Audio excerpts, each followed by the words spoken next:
Edward and the Mail. Edward is a very wise engine. He knows all about Sir Topham Hatt's railway. He often works as a back engine.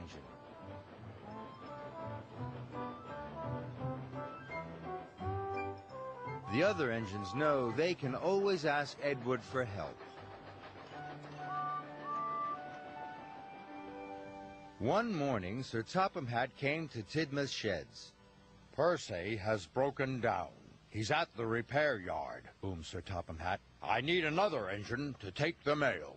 Edward can do it, chirped Emily. Yes, huffed Henry. Edward knows how to do everything. Good idea, said Sir Topham Hatt. But Edward had never taken the mail before. Sir Topham Hatt told Edward to collect the parcels and deliver them, just like Percy. Edward wanted to ask how Percy would deliver the mail, but he didn't want to look silly. I don't want Sir Topham Hatt to think I can't deliver the mail, puffed Edward. I'll have to work out how to do it by myself. When Edward arrived at the mail depot, the station master was waiting for him. You have lots of parcels to deliver today, said the station master. Some for Farmer McColl, some for the children's party at Maythwaite, and some more for the school. Edward didn't know which of the parcels to deliver first.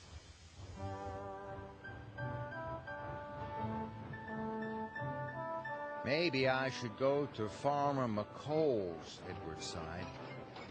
Or maybe the school.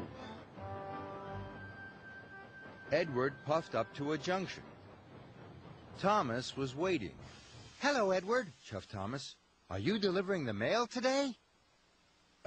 Yes, puffed Edward. You'll be good at that, tooted Thomas. You know how to do everything. Edward really wanted to ask Thomas which parcels he should deliver first, but Edward didn't want to look silly. The signal changed. Edward watched Thomas puff away. He was worried. Everyone thinks I know how to do everything, Edward moaned. I hope I get it right. Edward decided to take the parcels to the children's party first.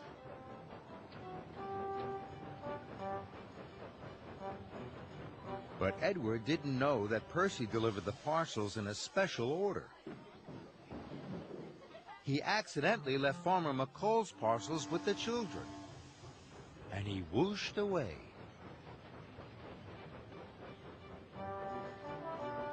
Edward puffed across the countryside.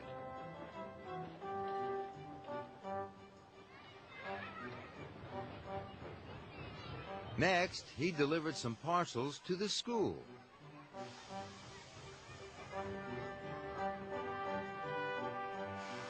And finally, he delivered the rest of the parcels to Farmer McColl. That was easy, chuffed Edward. I made all the deliveries and I didn't have to ask anyone how to do it. He felt very proud and very relieved. But Sir Topham Hatt was getting lots of phone calls. Edward had delivered the wrong parcels to the wrong places. When Edward found out what he had done, he was upset. I'll have to deliver them again, he wheezed sadly. Edward was worried. Edward knew everyone was waiting for their parcels. He would have to hurry. First, Edward collected the parcels from the children's party. Then he collected the parcels from the school. Now I have to collect the parcels from Farmer McColl, puffed Edward, and he steamed away.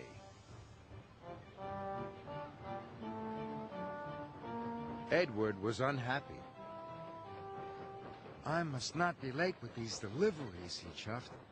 Edward didn't want to let Sir Topham Hatt down. I must hurry, he wished. Edward raced on. Mustn't be late, mustn't be late. But then, Edward had to stop at a junction. He didn't know which was the fastest track to take to the farm.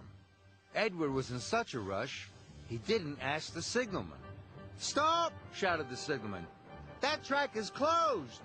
But it was too late. Edward rattled around the bend and straight into a barrier. Parcels flew everywhere.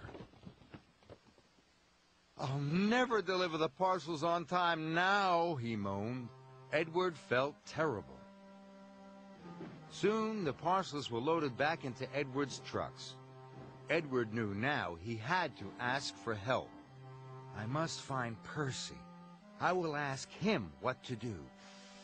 So Edward steamed off to the repair yard.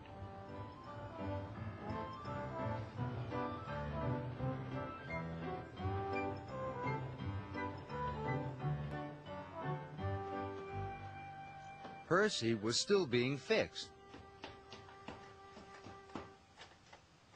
"Percy, will you tell me how to deliver the mail?" Edward chuffed. "Of course I will," peeped Percy. He didn't think Edward was silly for asking at all. "I deliver the parcels in a special order. I always start with the delivery that is furthest away," puffed Percy. "Then I work my way back to Tidmouth's sheds." Edward was very happy he had asked Percy what to do. So Edward puffed across the island. Now he knew how to deliver all the parcels in the right order. The children got their parcels in time for the party. The right parcels were delivered to the school, and Farmer McCall was very pleased. Everyone was happy. Everyone knew Edward was a wise engine, but now Edward felt even wiser.